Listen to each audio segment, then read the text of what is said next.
women the female aspect of ensuring that they are given priority, of ensuring that focus also is seen in that field, is something that has not been perfected yet. And with me, I have two ladies who are at the forefront of fronting voices of women in manufacturing and in trade. And with me on set, I'm privileged to have, that is Nyabuhara Julian, who happens to be the vision bearer, that is of an organization that brings together women who are in trade and manufacturing. Julian, you're most welcome to our studios. Thank you, sir, and welcome. Thank you for having me this morning. And on the extreme end, I have Rotarian, that is Smeta Maxima, with us in the studios this morning. You're most welcome. Thank you for having me on the show. Yes. And now, after knowing who my guests are, that clearly explains, I have the ladies' voices. Maybe later I'll also say where are the men, but they believe the men have had enough of their share. And now there's still room that is needed to be improved is on the side of women. Actually, looking at Casita statistics, and a number of statistics around, when you look at women, more so in small scale and medium, you find that women dominate about 80%. But when we look at policy designed, some holidays given in this field, women are not given special treatment. Let me begin with Julian. Julian, you're the vision bearer of this association. First of all, let's understand what prompted you to come up with an organization that brings together these women. Well, thank you, sir. What prompted me to think of this association was after being a member to several organizations of either women in some kind of different businesses, I realized nobody was talking about the women who are doing manufacturing. So, and women who are doing manufacturing, it's too much work for them. You have a number of employees to deal with. You have a lot of production to deal with. There is so much logistics, and nobody was raising a voice for these women. So, and that's how I came up with the idea and thought that maybe we should get one voice whereby we can speak on behalf of these women. And there are so many different types of women manufacturers. We have women who are in large-scale manufacturing. We have women who are in medium-scale manufacturing. We have women who are doing cottage industries in their homes, and that's a huge number. If you realize most of these products which are being supplied in different supermarkets, they are from these small, the so-called small industries, which are owned by women. We have women who are working in the manufacturing industry, not necessarily owning them, but they are the workers in these factories. Most of these big factories, the bigger percentage of the people who do the manual jobs are women. So I thought everybody who is in manufacturing should have a voice, and who is a woman.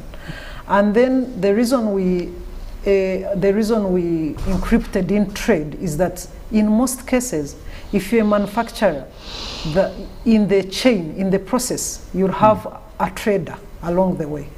If you manufacture your products, if you want to be a successful manufacturer, then along the way you must have a trader to sell your product until it comes to the end user. So that's how I came up with the concept, and I think this is a platform that I'm hopeful is going to do a good job for this nation. Thank you. Well, this takes me to Julian. Having gotten the background to this, let's understand, you're a woman and you're a manufacturer. Yes. So let's understand, what are some of these challenges that you really also feel have to be brought out? Because we are looking for voices here. That, hey, we are 80% of this population, but we've been neglected, or we are silent in one way or the other. So what are some of these challenges? Let me first mention myself. So I manufacture natural and organic cosmetic products under the brand name Livara. We retail them in our specific shops, and also we have salons attached to our shops where, we retail the products. So one of my biggest challenges is that as I was starting, the lack of information out there available to people, especially the manufacturers, was a huge blocker for us. And then also when you go out of your way to actually go look for this information, you find that the people you meet with the information are mainly men. And then most of them usually want something in exchange for some of this important information that they are supposed to give you freely. And if you don't have that talk of the man, it's a man's world. There's a way you guys have your understanding and you can easily get away with so many things. Now for us women, many of us come from a straight and narrow path. We want something specifically, we go out looking for that, and then if we don't have the language, for getting these things, then we end up missing out on such information.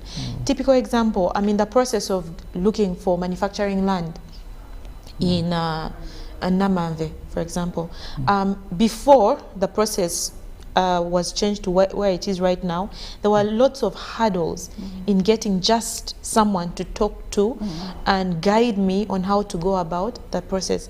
Have I paid money? Have I done this and this? I mean, it was a huge hurdle.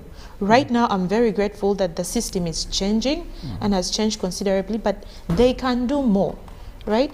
And then also the available land, most of it you find that it's being occupied by men in trade, yet it's the women that own most of the manufacturing companies that are out there. It is just very unfair. Then the other thing is there's lots of safe funds available for different manufacturing processes, training, raw material support, logistics, but you find that the people who have access to these funds are again the men, right? So the distribution to the women becomes a bit of a challenge because we do not have the language, to request for what we need smoothly without necessarily trading other very important things that we cannot necessarily trade. So these are just huge, huge challenges and hurdles that need to be brought out to people more. Julian, when we talk about the voices, the women, one of the things why maybe sometimes people find it hard to understand issues of gender, should women get things, say if you're talking about land, and we know we have the industrial parks in this country, that are being developed at Namavi, and in various parts of the country, government has plans, and some places like Mbale already is underway. So should women get things because they are women? Or should it be based on merit? And if it is based on merit, is there any form of segregation that maybe you saw in investment, in manufacturing, that really requires special attention to women? Thank you. My view is that let's not look at already as a businesswoman or as a woman manufacturer, the fact that I've been able to start my own manufacturing entity, that's good enough that I've already taken a very huge step. It's not that we are looking for free things, but we are saying as women, probably our bargaining power is a bit, we tend to not to push. We tend not to, when we feel like the environment is too much of male dominated, we tend to be subdued. To be subdued. So like any other policies, we all know that all government policies or any other policies worldwide, there is a gender part of it. There is a gender part of, so we are saying in the industrialization, we know our one of the goals as a country is that we are looking at industrializing the country. And we are saying, if you put up an industrial park, why can't you say, let's put a section that will be covered by the factories that are owned by women? Because that would encourage them, first of all, to even apply. For example, like she has said, at first, working in investment authority was so intimidating. The list of requirements that they threw in your face, you would just walk away. So now that it has become easier, let government come out there and say, as women, there is a proportion for you. And that will encourage us to go ahead and apply for these facilities. Not that we want free things.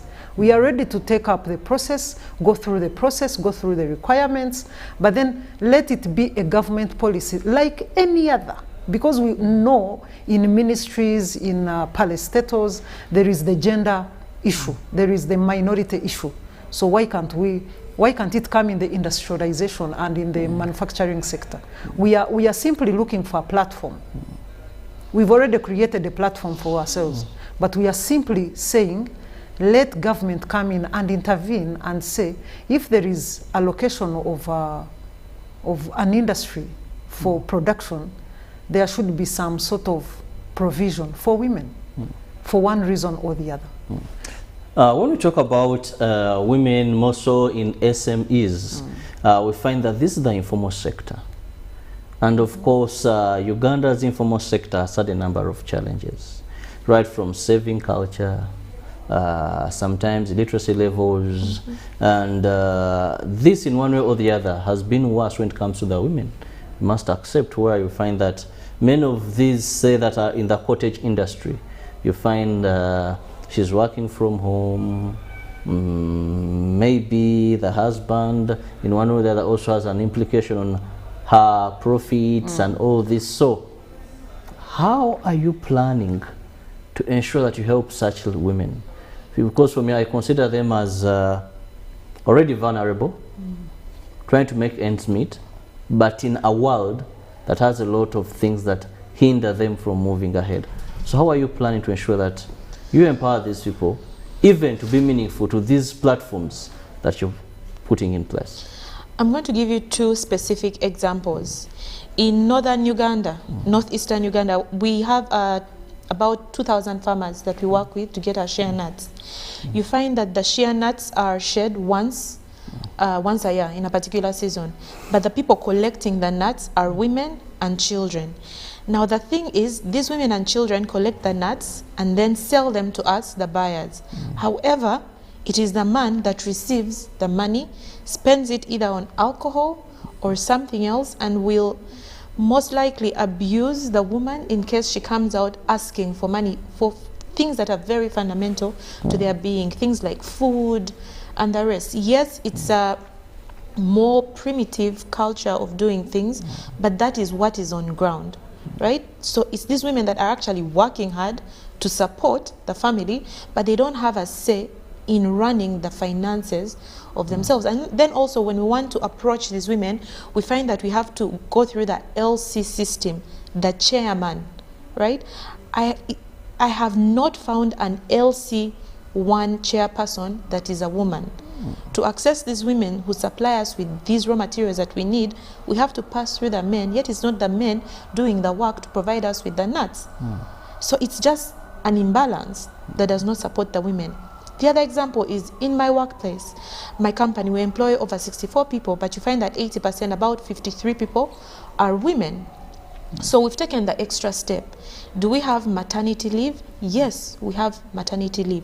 We have a minimum wage, which is more than double the minimum wage that government currently provides. We provide health care. Every member of my company has access to a very good clinic, Cambridge Health, that will give them whatever services they need, provided they are contracted to work with us. And that is mandatory. Because the thing is, I don't want to be supplying myself with all these good things, yet the people, the ambassadors of the company, the ones who actually do the core work, are disadvantaged. No, I want to create a difference from my workplace through the people that actually work. And then, well, if I can do it, maybe the other women owners of these manufacturing companies in the association will pick a leaf, you know, because it's one by one, we make a bundle. So if we have an organization, a company that is actually doing something right, then let us pick a leaf and then transfer it to the next person and have a uniform voice that actually supports the majority of the workers, who are the women. Yes. Julian, when we talk about voices of women, many times we've seen that, for example, people have always asked, but in case it's for criminality, there are laws. Laws do not differentiate male or female. When it comes to policies, it's just streamlining and knowing what you have to do and fit into that. When it comes to trade, one will tell you, for me, if I'm buying a commodity, I don't need to know if it was made by a man or a woman. All I want to know is the quality of the good and maybe the quantity, what you're offering me vis-a-vis what the other person is offering me. So how positive are you as far as making a breakthrough to get this to your desired levels? And by the way, thank you for your information. I think women, when it comes to quality, they are the best. We tend to monitor the processes more closer. When you're in, for example, I make furniture. I manufacture furniture. So I tend to monitor the processes closely because I want my customer to have the best product, have it delivered on time, and ensuring that my client gets value for money. So when people say that they do not want to understand whether the product is from a woman or from a male, the reason we tend to talk about more of women is that, for example, if you met a manufacturer who is a male at 45 and you met a woman who is a manufacturer at 45, what I've gone through as a female is different from a man. Probably in the process, I've had probably 3 kids. I've had a family to manage. Women, we tend to have so much that brings us, that takes us back in our process of growth. And men tend to have, I call it a straight process as they grow, and as they grow their enterprises. The men watching there are wondering how straight is the process. I mean, as in even if we put it in the natural concepts, whereby a man doesn't have so many other things. For example, we need maternity leave. How many women get that? Those who work in factories. Yes, and if I'm in the process of, I've got an order, either to produce how many, like 200 pieces or 500 pieces. In the process, probably I'm expecting a baby. I'm not able to monitor the process. So I end up probably not giving the best product because of that. But a man, as soon as he gets that order, he's there 100%. So that's the reason probably why we say as women, we need more attention. And as we need to build the confidence of women that if you can actually start the process, all we need is support. We need to be given availability. For example, know that there are markets for us for our products, locally, regional, on a regional level, on a global level. Yeah, and to add to what Julian has said, it's more from a cultural perspective, right? Yes, we know that these things happen, but I'm more of a data-driven person. When you look at the numbers, do the numbers show something different from what we are talking about? No. Culture has proven that women are at a disadvantage, for the longest time in Uganda, in Africa, worldwide, right? And we are still lagging because there is no support culturally. So again, the organization is not necessarily for just maybe financial support, but also to show some sort of inspiration that there are other women that have actually gotten these big companies, or gotten their companies small and grown them bigger. They have exported, they have done A, B, C, D. We want to have a platform where there's actual data that can be accessed by women and that can also help women grow their enterprises into what they actually are supposed to be. So for us, we are coming in from, yes, culture hasn't had it good on us, but can we change the narrative? Can we use the data that is available out there to actually help people in manufacturing based on our experiences and inspire those that want to grow big and show them, look here, we've done it. This is what we have done. These are the people that have helped us. These are the process of getting this, AGOA, exporting. This is what we do to get to point X. Can you do the same? Or if you do the same, can you do it differently? And then share with us so that we use the same information to grow. Can you do the same? I love the word inspiration and of course giving others. But well, I'll be going for a short break.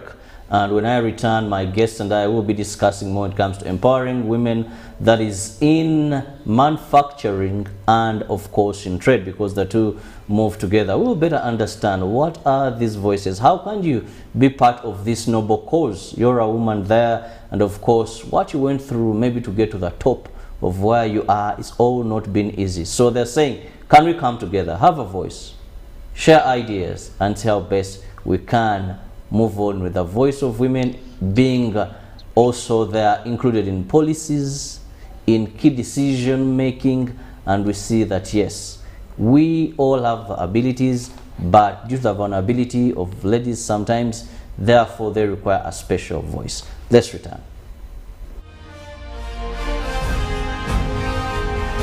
Live from UBC Studios in Kampala, this is Good Morning Uganda Extra.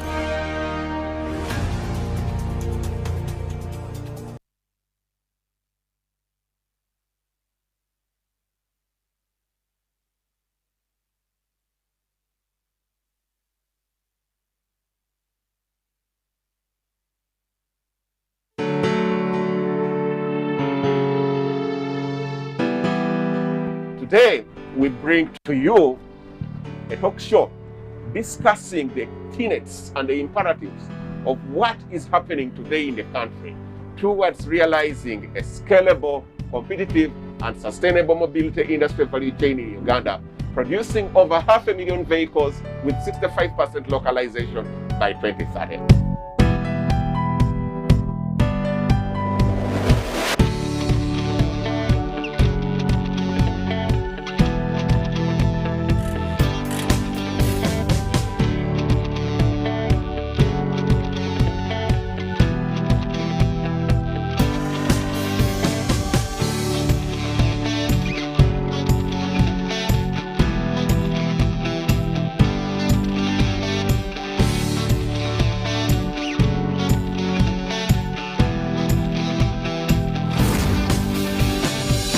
This show is brought to you by the Secretariat of Science, Technology and Innovation in the Office of the President through the leadership of Honorable Dr. Monica Msenero in partnership with Private Sector Foundation and Uganda Broadcasting Corporation.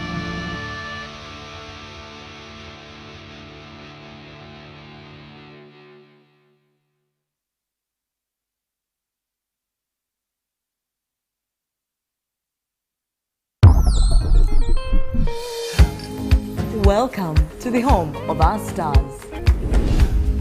Come on in. We have our movies, gossip, reality, conflict,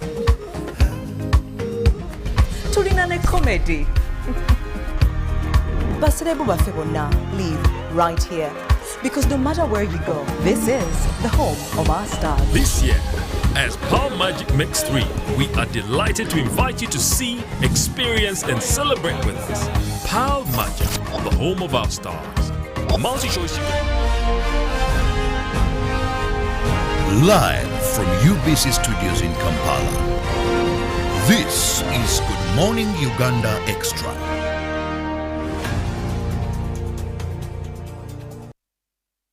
Thank you for being with us, and we'll come back from that short commercial break. It is still Good Morning Uganda Extra, and we're still looking at empowering women in manufacturing and in trade. And with me in studios, I still have, that is Nyabu Hara, Julian, who happens to be the brain behind these voices, but also an entrepreneur, woman in manufacturing, that is a Rotarian Maximans mentor with us, whom we are discussing this topic. Now, one of the things today, we're seeing that marketing business has gone online. And that is where most groups are being very aggressive for clients. When we talk about women, most of the times you see them laid back in issues sometimes of technology. We also know that sometimes exposure is a challenge. In this era, day and era, movements sometimes are restricted. How have you empowered these ladies to ensure that they can fit into this? Let me share from my story. I mean, experience is the best teacher, right? So when I started my company in 2015, my primary route to market was through Facebook. So we made 80–90% of our revenue through Facebook. Today we still make a good majority of our sales, maybe 60%, through social media, but it has been consistent with how we grow this on the market. Now, you find that most people here may think that the whole social media hype is difficult to get into, and they may not necessarily know how to align themselves in that direction. So what we are advertising or suggesting, advocating for our women is, first and foremost, the easiest route to market these days is WhatsApp. I mean, there's WhatsApp business accounts, right? So how can we share on WhatsApp different methods of exposure to the market? For example, we have the Women Manufacturers and Traders Association group, WhatsApp group, where we share different ideologies based on different women's experiences.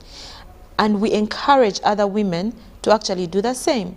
What are the quality of videos that you're releasing, say, to Instagram and Facebook? There is TikTok. Are you releasing fun videos on TikTok? Because you can get lots of market through TikTok. There's YouTube. People actually watch videos to learn about different things that are happening.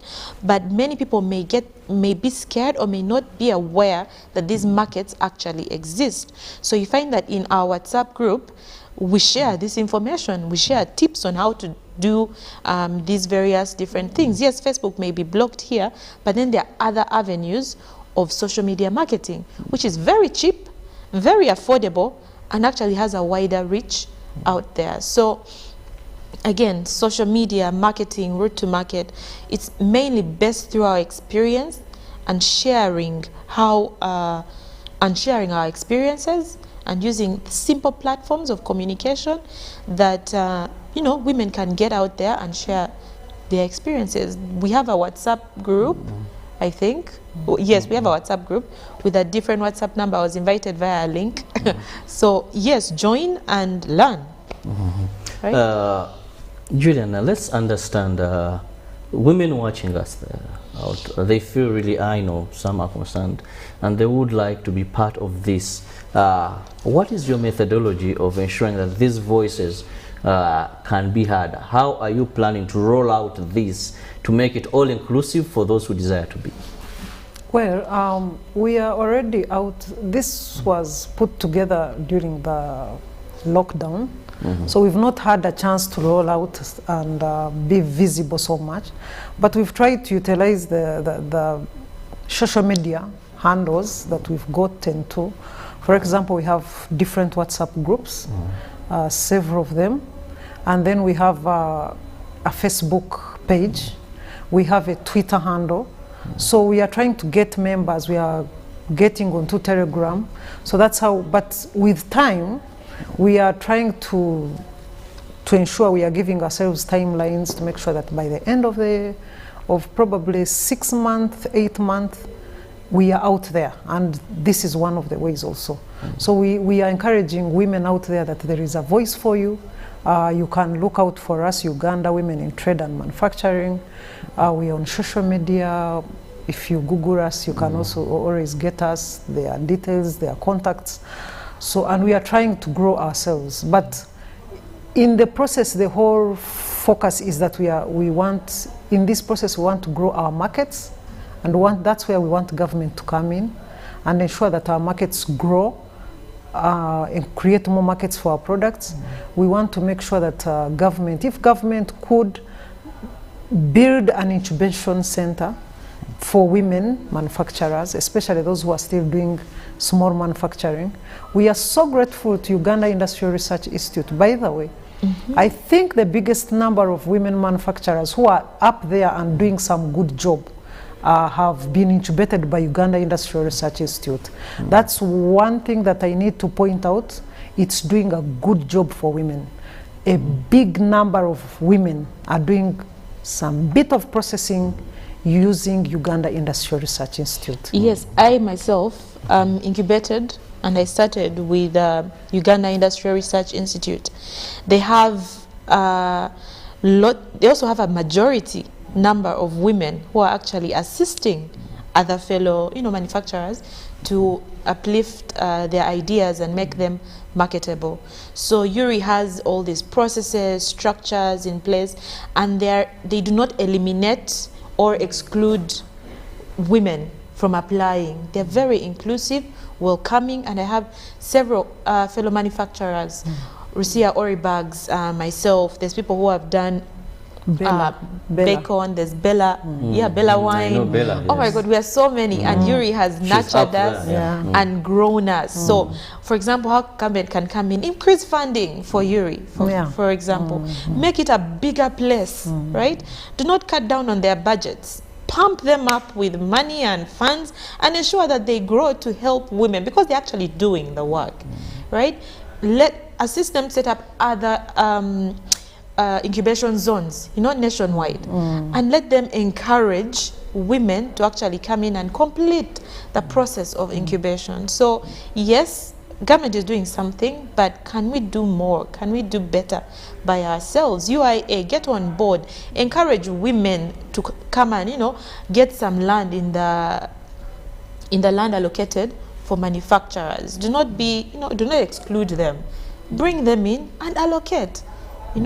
Support them. Culturally, we've been behind, so come on board with us and let us get out of this landlocked mindset that we've been in. Yeah, I understand there is a program that is rolling out whereby they are looking, I think, for around 25 industrial parks around the country, which is being done by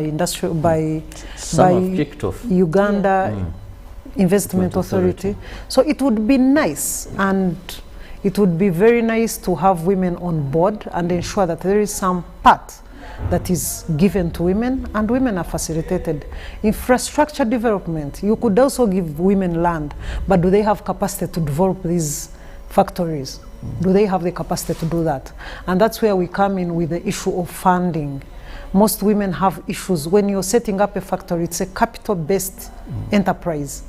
Any sort of factory, whether it's a small factory or it's a big factory, because you're looking at big production. So our businesses tend to be capital intensive. So we are looking at, can we have a fund, an enterprise fund, a women enterprise fund that specifically targets these women who are doing big businesses? Because, for example, there is an issue, for example, now if you go to UDB, probably the amount of money that you're supposed to borrow is either too huge because of the collateral, the securities that you need, the requirements, the list is too huge. And then when you go to these small, for example, the Myoga and these other small funds, you find that the money cannot be enough for you. So how about the medium? I understand there is a program that is rolling out through trademark, where they are financing women, but more needs to be done, and more women need to be looked out. There are so many other organizations that they can partner with. They don't have to partner with one organization or two. Let them look out for several organizations. We are looking at establishing regional offices. We are already in the process of making sure that probably in 1 year or 2 years to come, we have regional offices, we have regional centers. We shall have Uganda women in trade and manufacturing.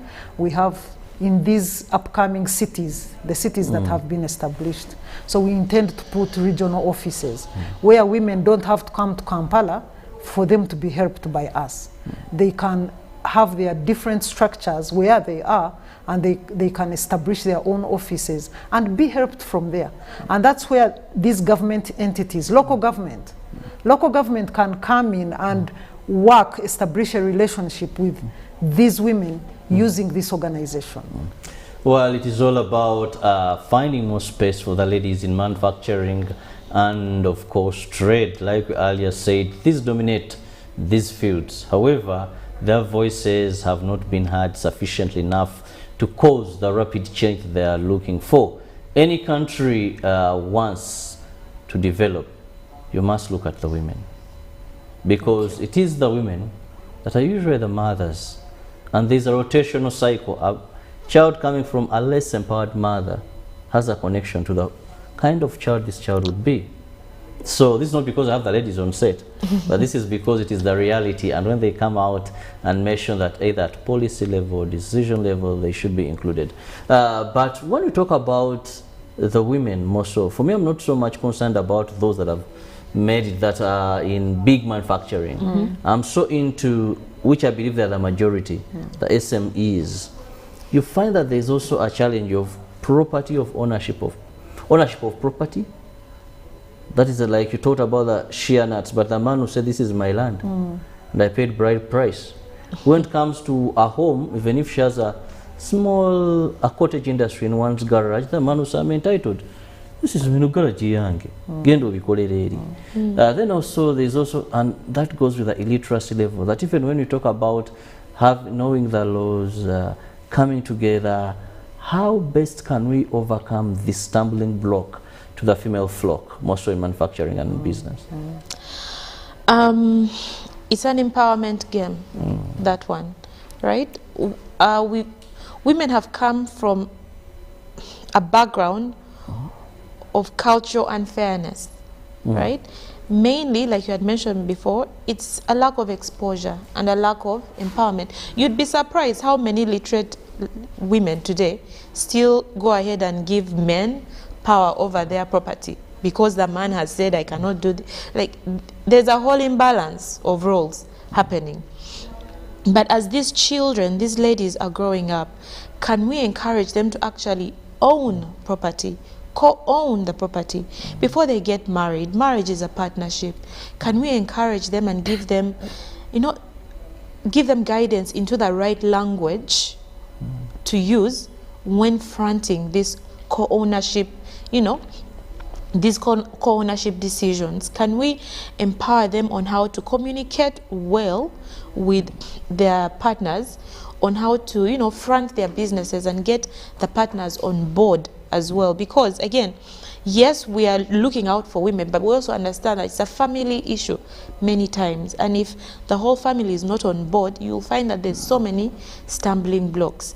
Yes, we know that the misalignment of roles in families today, we know that many women are abused in their homes, in spite of the fact that they are the biggest bread earners. So again, working with the right organizations and giving them access, right, to guide and empower these women on how to use the right, directions and motives to get the whole family on board. It can be done. You don't have to go at it forcefully or in only one direction. There's so many directions to get things done. But again, empowerment, exposure, through our stories, expose women to other things that can be done. Because many times we're limited from how far we can look because we do not have the inspiration to look beyond where we currently are. So from sharing our stories, we can easily get women to know that they can do more with their environments, to know that they can do more with the quality of output that they're releasing out there. And it's through the continuous sharing, right, that we intend to improve. And then based on our numbers and the people on board, we intend to connect these people to different funding bodies. For example, again, based on the numbers, can we talk to banks that already have a female arm attached to them? I know DFCU has a women's fund. Can we actually get these people in touch and get them to support these women out there? Yes, simple things like that. I love getting them to do. These are simple things, but if not done, they're creating the gaps we are seeing. One of the things that actually Smeta talked about is a conducive environment where a woman can get a service as a man gets the service, when she doesn't have to take a longer path or even at times given for certain things to be done. Now, time is not so much on our side as we come to the end of this show. What are those specific yet urgent concerns that you feel government should address? Well, thank you. The most urgent things that we think government should address is, let's look at the policies. Are the policies favoring a woman who is manufacturing? Are the conditions favorable enough? If we are talking about markets, are women accessing markets for their products? There is a lot when it comes to manufacturing, especially for women. There are even women who do weaving of their baskets. That's part of manufacturing. And these are rural women. Can we ensure that we bring together these women either in some bit of cooperatives, big cooperatives, market cooperatives, and have these products that they make and probably sell at very poor prices. And these are products that have huge markets internationally, crafts that are made. Can we ensure that as government is putting up policies when it comes to the industrialization policy, let us have women on boards of these organizations, and let women have a say, and let women be allocated. For example, if it is a fund, can we have a fund specifically for women? If it's markets, we are trying to look for markets, can we say, yes, we are doing this for women's products?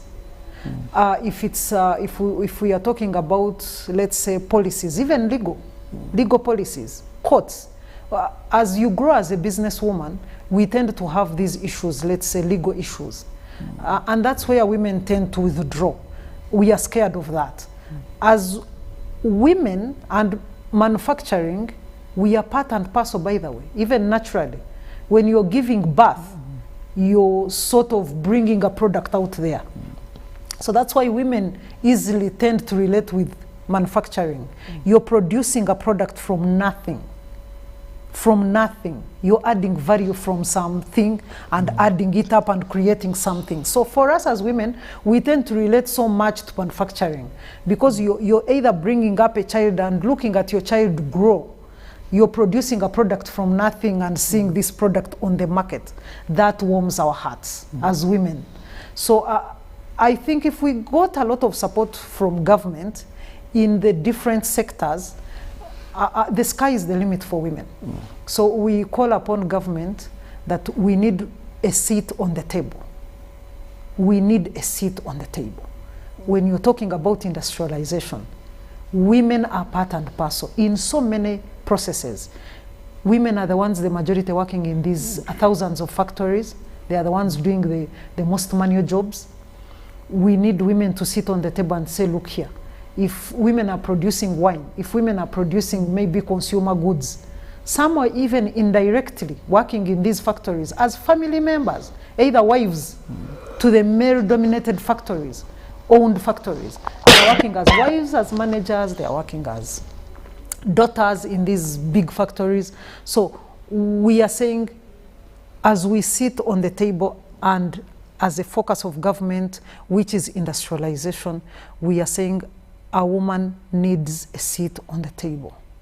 Thank you, Nyabuhara. Let me now have your closing shots, Maxima, as we complete this show. Just because you're a woman doesn't mean that you cannot get as far as the men have gone, right? Because you're a woman, you're fundamentally different and empowered to actually get out there, and you can do this, right? So look out for the right circles of people that you can associate with to actually guide you on the path to greatness, especially in manufacturing and trade. And well, Uganda Women in Manufacturing and Trade is here to actually assist you grow your platform to something beyond yourself. But then again, as women, we are the backbone of our nation. If your child is not aligned with your line of growth, then you may end up getting, developing a child into something that could be less than where you actually hoped you would get them. So women, we are the backbone and the foundations of our nations, and we need to be properly aligned in that direction. So for manufacturers and traders out there, you're doing a good thing, but let us come together and do even better for ourselves and for the generations that we are raising. Well, I want to thank you so much, ladies. That is Nyabuhara Julian, who happens to be the brain behind that is Women in Manufacturing and Trade, and also Rotarian Maximan's mentor for finding time.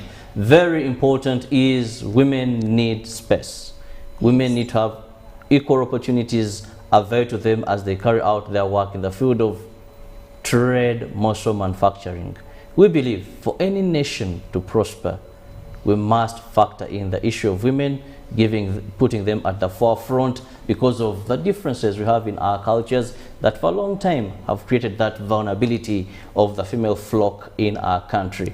Let's all be ambassadors of this, and together we believe we shall have the women shine to the maximum. Have a blessed day, and please remember to go and get vaccinated. Go and get that jab of COVID-19 too, if the specific vaccine that you're using requires to. And remember that we can only move forward when we know we will not have death as a result of COVID-19. And what does that? It is that jab. It saves severe illness, it saves hospitalization, and the sad eventuality of death. So let's all get vaccinated. We need this economy to reopen, but we need to reopen in a safe manner, and vaccination is one of them. Don't forget to perfect the standard operating procedures, because we also need the infection rates very, very low. God bless you.